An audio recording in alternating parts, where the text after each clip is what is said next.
अस्सलाम वालेकुम दोस्तों, मैं हूं Faisal Khaliq and welcome to my channel jobs and tips. तो जैसे कि आपको पता है कि STS 5 to 15 ग्रेड की इंटरमीडिएट कैटेगरी की जो टेस्ट है वो स्टार्ट होने वाली है 12 जून से। तो उससे पहले मैंने आपको कहा था कि मैं उसके बारे में कुछ जो है सब्जेक्ट्स के जो है MCQs वगैरह और उसके अलावा प्रिपरेशन ट्रिक्स वगैरह मैं आपको कुछ बताऊँगा। तो फ़र्स्ट ऑफ़ ऑल हम इंग्लिश में हैं, जिसमें है प्रीपोजिशंस फ़र्स्ट ऑफ़ ऑल, जो कि 5 से 10 MCQs ऑलमोस्ट आ जाते हैं इस टेस्ट में। ठीक है, तो हम प्रीपोजिशन कवर करेंगे। यहाँ पर देखें, preposition with pictures for kids. तो ये इसी वजह से मैंने ओपन किया है ताकि जो है मैं आपको सही से समझा सकूं। वैसे ये किड्स से ज़्यादा आपको भी समझने की ज़रूरत है कि किस तरह जो है कौन सी प्रीपोजिशन किस जगह पे इस्तेमाल हो सकती है और क्या उसका जो है यूजेज है, क्या यूजेज नहीं है। तो यहाँ पर कुछ सेंटेंस बने हुए हैं। सेंटेंस को हम जो है अभी रीड नहीं करते, हम जो है एक एक जो स्ट्रक्चर है, एक एक जो प्रीपोजिशन है हमारे पास, उसको देखते हैं। उसके बाद आर्टिकल्स और जो बाकी चीज़ें हैं इंग्लिश की वो हम देखेंगे। तो फर्स्ट ऑफ़ ऑल प्रीपोजिशन में देखें एट किसी भी पॉइंट को ज़ाहिर करता है। ठीक है, एट जब भी आप किसी पॉइंट पे खड़े हों, यानी कि आप कहते हैं कि मैं जो है बस स्टॉप पे खड़ा हूँ, तो यहाँ पर एट होगा। पे ऑन नहीं होगा। बस स्टॉप पे तो ऑन आप नहीं यूज़ करेंगे, बल्कि कोई भी एक पॉइंट है जहाँ पे आप खड़े हैं तो आप वहाँ पर एट लगेंगे। देखें, I saw a cat at the window. Window के क्या है, एक प्लेस है, एक पॉइंट है जहाँ पर कोई चीज़ हमें मिल रही है। उसके बाद है अबोव। अबोव यानी सतह से थोड़ा ऊपर होना चाहिए, यानी आपके बिल्कुल ऊपर नहीं होना चाहिए कोई भी चीज़। मिसाल के तौर पर हम बोलते हैं समंदर के किनारे पे एक बिल्डिंग, तो बिल्डिंग जो होती है अबोव द सी लेवल होती है। अबोव द सी लेवल यानी थोड़ा समंदर से के बिल्कुल ऊपर नहीं होती, बल्कि समंदर की साइड से किनारे के साथ होती है। तो तब हम जो है अबोव यूज़ करते हैं। ये अबोव का यूजेज होता है, यानी कोई भी चीज़ ऊपर के सतह पे हो, लेकिन बिल्कुल उस चीज़ के ऊपर ना हो। बिल्कुल जैसे हमारे सर के ऊपर कोई चीज़ ना हो, बल्कि हमसे थोड़ा करीब हो, लेकिन वो थोड़ी साइड पे हमसे ऊपर हो। ठीक है, तो ये अबोव का यूजेज होता है। Higher than something else but not directly over. Higher होनी चाहिए लेकिन सिर्फ बिल्कुल ओवर नहीं हमारे होने चाहिए। ठीक है, तो ये अबोव का यूजेज है। अबोव का कोई भी आप सेंटेंस यूज़ करते हैं, जैसे मैंने आपको जो सी लेवल वाला बताया, there is a cat above the dog. ठीक है, अबोव द डॉग। डॉग यहाँ पर करीब है, लेकिन वो परली तरफ है। अबोव है, ऊपर है लेकिन परली तरफ है, बिल्कुल इसके डॉग के ऊपर नहीं है। तो यहाँ पर ये जो अबोव की प्रीपोजिशन है वो इस तरह यूज़ होती है। ठीक है, कोई भी ऐसा सेंटेंस जो आपको मिले जिसमें इस तरह का कोई आपको मतलब कोई सिचुएशन मिले, तो आप इस सिचुएशन में अबोव को सिलेक्ट करेंगे। ठीक है, उसके बाद है बिलो। बिलो उसी का उलट है, यानी कि कोई भी चीज़ नीचे वाली तरफ से हो, बिल्कुल नीचे ना हो। बिल्कुल जब नीचे होगी कोई चीज़ तो वो अंडर हो जाती है, लेकिन वही कोई चीज़ सामने हमारे, मिसाल के तौर पर सामने पड़ी है, मेरे कोई चीज़ जो है मेरे पाँव के पास पड़ी हुई है, मेरे पाँव के नीचे नहीं बल्कि पाँव के पास पड़ी है, तो मैं उसको बोलूँगा बिलो माई फीट या बिलो माई हेड। ठीक है, उसके बाद है the dog lies below the वाला हो गया। उसके बाद ऑन है। ऑन यानी किसी चीज़ के बिल्कुल ऊपर, सतह पे हम कोई चीज़ रखे हुए हैं किसी चीज़ पे, तो उसको ऑन हम यूज़ करेंगे। उसके बाद है अंडर। अंडर यानी कोई भी चीज़ बिल्कुल ही उसके अंडर यानी नीचे हो। कोई भी, यानी मेरे सर के ऊपर अगर मैंने कैप पहनी हुई है या मेरे सर के ऊपर अगर छतरी है, तो मैं उसके छतरी के जो है अंडर आ जाऊँगा बिल्कुल, क्योंकि वो मेरे बिल्कुल सर के ऊपर होगी। फिर है on the top of. There is a dog under the desk, वो हमने देख लिया एग्जांपल। उसके बाद है on top of. On top of यानी कि कोई भी चीज़ किसी चीज़ के ऊपर पड़ी हो। ठीक है, ऑन द टॉप ऑफ बिल्कुल जो ऊपर वाला सतह हो किसी चीज़ का, उस पर पड़ी हो। ठीक है, तो वो होगी on the top of. On यानी कोई चीज़ जो है एक जगह पे पड़ी है। There was a cat on the top of the table. ठीक है, on the top of the table जो है देयर वाज अ कैट। ठीक है, ऑन यानी बिल्कुल जो है हम कोई भी चीज़ हो बिल्कुल स्टेशनरी हो, तो हम ऑन यूज़ करते हैं। फिर ऑन द टॉप ऑफ यानी बिल्कुल ऊपर वाले सतह पे। उसके बाद in front of. In front of तो कोई भी चीज़ हमारे सामने हो, लेकिन उसका डायरेक्शन भी हमारी तरफ हमसे मतलब के अपोजिट ना हो, उसका भी डायरेक्शन सीधा हो। मिसाल के तौर पर हम जो है लाइन में खड़े होते हैं, जब लाइन में खड़े होते हैं तो हम इन फ्रंट ऑफ, हमारे पास बंदा जो सामने होता है वो इन फ्रंट ऑफ होता है, क्योंकि उसका मुँह भी अगली तरफ होता है, हमारा भी अगली तरफ होती है। उसके अलावा फिर है बिटवीन यूज़ होता है। कोई भी दो चीज़ों के दरमियान तीसरी चीज़ आ जाए तो वो बिटवीन होती है। कोई भी, मिसाल के तौर पर यहाँ पर देखें, there is a mouse between the cats. दो बिल्लियाँ हैं जिनके बीच में एक माउस है, तो ये जो है बिटवीन यूज़ होगा यहाँ पर। उसके बाद है इन यानी कोई भी चीज़ किसी चीज़ के अंदर ऑलरेडी मौजूद हो, ठीक है, यानी पहले से हमारे पास कुछ कोई चीज़ इन अंडर उसमें पड़ी हो। You will find a mouse in the dryer, dryer के अंदर पहले से ही जो है माउस था जब हमने ओपन किया या उसको देखा। फिर है नेक्स्ट, नेक्स्ट यानी करीब, हमारे साथ ही हमारे कोई जो है बैठा हुआ। मिसाल के तौर पर हम जो चेयर पे बैठते हैं, डेस्क पे बैठते हैं जब क्लासरूम में, तो हमारा सामने वाला जो बंदा होता है हमसे साथ, हमारे साथ जो बैठा होता है वो नेक्स्ट होता है। फिर है बिहाइंड, बिहाइंड यानी बिल्कुल जो है हमारे पीछे हो, हम कोई भी चीज़ हमारे पीछे हो जिसको हम नहीं ये इन फ्रंट ऑफ का अपोजिट है। जब मेरे सामने कोई खड़ा हुआ है तो मैं उसको बोलूँगा he is standing in front of me, लेकिन जो उसके मैं बिहाइंड हो जाऊँगा। उसके बाद यहाँ पर ये देखें एट हमने लिखा एट द विंडो, ये एग्जाम्पल था। फिर है अबोव, अबोव मैंने आपको बताया कि सतह से थोड़ा ऊपर होना चाहिए। उसके बाद बिलो, उसी का जो है उलट है। फिर ऑन यानी कोई भी चीज़ किसी सरफेस के ऊपर पड़ी हो। फिर है अंडर, बिल्कुल नीचे हो। और नेक्स्ट, ये सारी चीज़ें हमने पढ़ ली। उसके बाद आते हैं प्रपोजिशंस ऑफ प्लेस, प्लेस यानी in the box, in the box कोई चीज़ अंदर जो है ऑलरेडी पड़ी हो। ऑन द बॉक्स उस पर ऊपर हो। अंडर द बॉक्स उसके नीचे हो। नेक्स्ट उसके करीब हो। बिटवीन उनके बीच में हो। फिर अमंग यानी जो है ज़्यादा चीज़ों के बीच में हो। बिटवीन सिर्फ दो चीज़ों के बीच में, और अमंग जो है ज़्यादा चीज़ों के बीच में, या ज़्यादा जो है इंसानों के बीच में, ज़्यादा चीज़ों के बीच में, इस तरह कर सकते हैं। इन फ्रंट ऑफ बिल्कुल जो है सामने, बिहाइंड जो है अगली तरफ, ठीक है। उसके बाद है मूवमेंट, जो मूवमेंट की जो प्रपोजिशन है, जैसे डाउन हो गया, अप हो गया, आउट ऑफ हो गया, इनटू हो गया, टुवर्ड्स हो गया। पहले जो थी जो है प्रपोजिशंस ऑफ प्लेस थी, यानी कोई भी चीज़ वहाँ पर जो पड़ी हुई हो, स्टेशनरी हो। फिर अगर कोई चीज़ मूवमेंट में हो, मिसाल के तौर पर यहाँ पर हमारे पास एग्जांपल है down the stairs. Down the stairs यानी कोई चीज़ अगर हम उतरते हैं नीचे, जब सीढ़ियों से उतरते हैं हम बोलते हैं डाउन द स्टेयर्स, ठीक है। अप द स्टेयर्स जब हम ऊपर चढ़ते हैं, यानी हम मोशन में होते हैं, हम रुके हुए नहीं होते। डाउन द स्टेयर्स जब हम उतर रहे होते हैं। फिर जो है उसके अलावा जो नेक्स्ट हमने बोला अप द स्टेयर्स और out of the box. Out of the box यानी कोई भी चीज़ बॉक्स से बाहर आ रही हो, जैसे यहाँ पर ये बॉक्स से कोई चीज़ बाहर आ रही हो यानी मोशन में। इनटू द यानी हम कोई चीज़ किसी चीज़ में अंदर रख रहे हैं, ठीक है। टुवर्ड्स यानी कोई हमारे तरफ आ रही हो। अवे यानी हमसे कोई चीज़ दूर जा रही हो, कोई बंदा है हमसे दूर जा रहे हैं तो बोलेंगे he is going away from us, ठीक है। उसके बाद है फिर है past the box, past the box, ठीक है, यानी पास द बॉक्स, बॉक्स को जो है आस पास बॉक्स से रहना, ठीक है। ओवर द बॉक्स, ओवर यानी जैसे बिल्ली की किसी चीज़ के ऊपर जंप दे दो, हम बोलते हैं ओवर द वर्ल्ड, ठीक है, यानी मोशन में हो।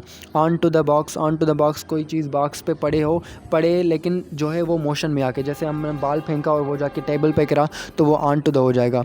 ऑफ द यानी फिर टेबल से जब नीचे मोशन में गिरा। अराउंड यानी किसी चीज़ के ऊपर जो कोई चीज़ घूम रही हो, जैसे हमारी कोई भी जो व्हील होता है, हम उसके बीच में कोई जो भी चीज़ होती है तो वो व्हील उसके अराउंड घूम रहा होता है। उसके बाद है अंडर, बिल्कुल नीचे हो लेकिन थोड़ा मोशन में हो, ठीक है। तो ये हमारे पास जो है प्रपोजिशन थे कुछ। उसके बाद हमारे पास आ रही हैं कुछ जो हैं आर्टिकल्स। आर्टिकल्स तीन किस्म के होते हैं, ए, एन एंड द।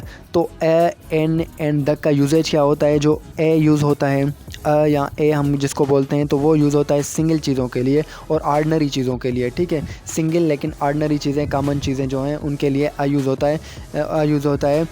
और उसके अलावा इंग्लिश में इसका यूजेज वहाँ पर होता है जहाँ पर जो कॉन्सोनेंट, प्रोनाउंसिएशन कॉन्सोनेंट से आए, और उसके अलावा यानी अलिफ या आइन वगैरह की प्रोनाउंसिएशन उसमें ना आए। लेकिन अगर किसी वर्ड में अलिफ की प्रोनाउंसिएशन आती है तो वो उसके साथ हम एन यूज़ करते हैं, लेकिन वो भी एक के लिए, ठीक है। तो ये मोस्ट यूजेज जो इनका होता है, ठीक है, एन एंड द का। द जो यूज़ होता है वो स्पेशल यानी जो है पर्टिकुलर चीज़ के लिए होता है। मिसाल के तौर पर ऐसी चीज़ जो यूनिक हो, द ताजमहल, ठीक है, या फिर वो कार जो मेरी खो गई, ठीक है, the car which I lost, यानी हम किसी पर्टिकुलर चीज़ के बारे में बात करें, यानी किसी और के बारे में बात नहीं करें, कॉमन चीज़ के बारे में बात नहीं करें।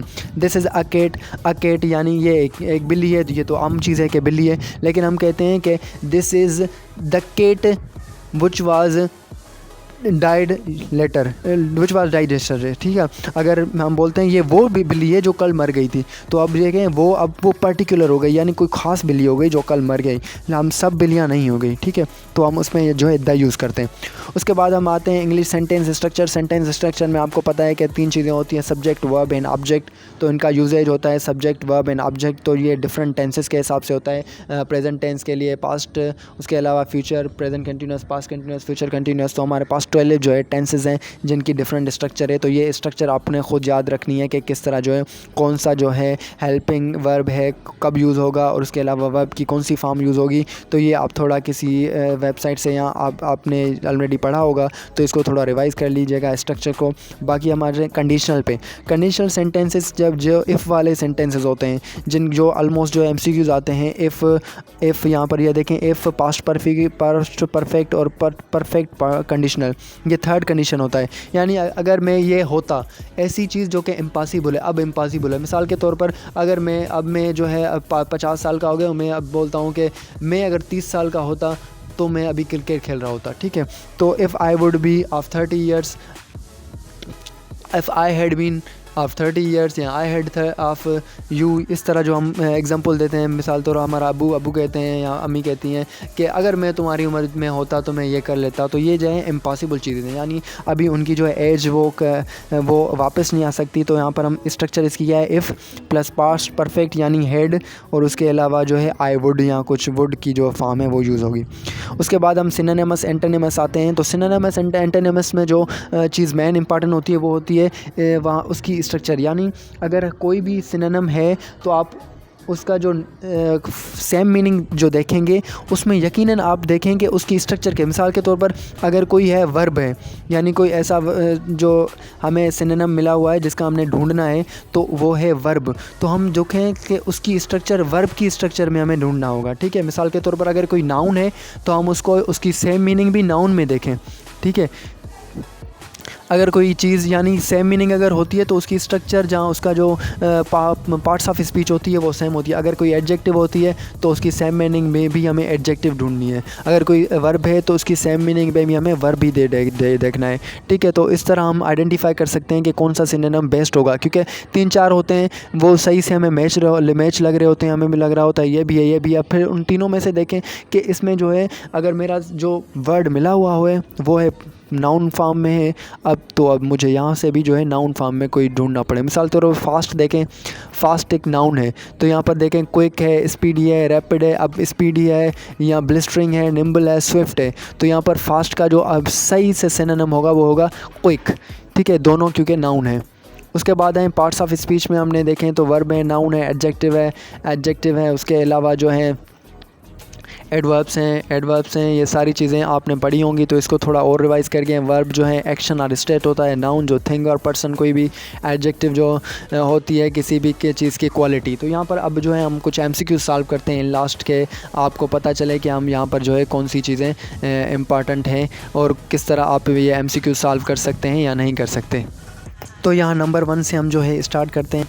नंबर 1 में है Nafeeza is afraid dash spiders, afraid from, in या अबाउट। तो हाँ यहाँ पर डी है अफ्रेड ऑफ, ठीक है। यहाँ अफ्रेड जो होते हैं या फिर दूसरे कुछ वर्ड्स हैं जिनके साथ ऑफ यूज़ होता है, ठीक है। आई एम वरीड, जैसे वरीड ऑफ है, अफ्रेड ऑफ है, तो ये जो वर्ड्स होते हैं इनके साथ ऑफ यूज़ होता है। सेकंड वन है I am worried dash the exam, ठीक है, वरीड। लेकिन यहाँ पर जो है वरीड के मैं इसकी मीनिंग देखें, मैं एग्ज़ाम के बारे में टेंशन में हूँ, ठीक है, परेशान हूँ, अबाउट यानी बारे में, ठीक है। तो यहाँ पर जो इसका है बी है। उसके बाद थर्ड नंबर है he looks upset, I think he took the criticism dash hurt. तो क्रिटिसिज्म दिल पे हम बोलते हैं, लेकिन दिल पे नहीं होता, ठीक है। हम बोलते हैं दिल पे ले लिया, तो दिल पे नहीं लिया जाता बल्कि दिल में कोई चीज़ ली जाती है, ठीक है। तो इसका अगर हम देखें तो यहाँ पर टू है, तो यहाँ ऑन नहीं होगा बल्कि टू द हार्ट होगा, ठीक है। उसके बाद है I am envious dash, envious यहाँ से मैंने उसको बताया, एनवियस अबाउट नहीं होता, एनवियस ऑफ होता है, ठीक है। एनवियस ऑफ देम यानी कि मैं उनसे हसद करता हूँ, ठीक है। ही कन्फाइडेड डैश मी, तो he confided in me, they decided dash the grey sofa. आपने ख़ुद यहाँ पे देखो ऑप्शन सेलेक्ट करना है, फिर उसके बाद मैं इसको आंसर देता हूँ, ठीक है। They decided on the grey sofa, she suffers dash her disease. तो किसी भी डिज़ीज़ से जो है हम सफ़र करते हैं। से यहाँ पर अगर मीनिंग देखें तो कौन सा है, C, afraid from, he suffers from, ठीक है, सफ़र्स फ्राम हर डिज़ीज़। उसके बाद नंबर 8 है the teacher set some homework dash the end of the lesson. 8 यहाँ पर जो है 8 मैंने बोला किसी चीज़ को बारे में हम कोई जो है उसकी प्लेस बताते हैं या उसकी जो है एंडिंग बताते हैं। उसके बाद we arrived dash the station an hour late. ठीक है, अगर इसको क्लिक करें तो वी अराइव्ड डैश 8 प्लेस है, क्योंकि स्टेशन एक प्लेस है। We arrived at the station. He is interested dash history, interested in history. ठीक है, इंटरेस्टेड इन के बारे में नहीं बल्कि इंटरेस्टेड इन हिस्ट्री, हिस्ट्री में इंटरेस्टेड है। Please do not. उसके बाद है green paper is very rich dash vitamin C, rich in. ठीक है, rich in vitamin C. He was impressed because everybody was laughing at him. ठीक है, उसके बाद she cares dash the environment, she cares dash about the environment. It was kind dash you to help, if it was kind of you to help. Unfortunately we had to cancel it owing dash the bad weather, owing to the bad weather. ठीक है, owing to the bad weather. What did you make the lecture, what did you make dash the lecture, what do you make dash d of the lecture. उसके बाद he was accused of, he was accused on नहीं about नहीं बल्कि he was accused of the theft, of the theft, he was accused of theft। या फिर इसमें इन भी use होता है, कितना हो सकता है किसी सेंटेंस में अगर हम उसका थोड़ा जो इंटरफेस चेंज हो। Dash as dash me I will be happy to lend a hand, as dash as for me I will be happy to lend a hand. It differs dash their last suggestion, it differs from their last suggestion. I am dash favour the idea, I think it will work them, work it will work well. Be in. उसके what is the cause of the problem, what is the cause of the problem. और यकीनन यहाँ पर दो एक sentence बना हुआ है। What is the cause of the problem. I would like to thank you for, for नहीं है thank you on behalf of, बल्कि ऑन बिहाफ ऑफ, किसी के बिहाफ पे, मैं किसी और के बिहाफ पे तो ऑन, यहाँ पर on behalf of. He is jealous of her success, about her success या in her success. B of her success. Everything is dash control, there is no need to worry, everything is under the control। ठीक है, control में है। he is married। उसके बाद है he does not care losing this job, he does not care about। I never listen dash to the radio, do not take any notice dash of him।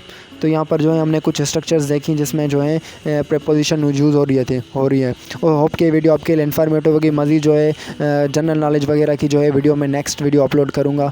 तब तक के लिए अल्लाह हाफ़िज़।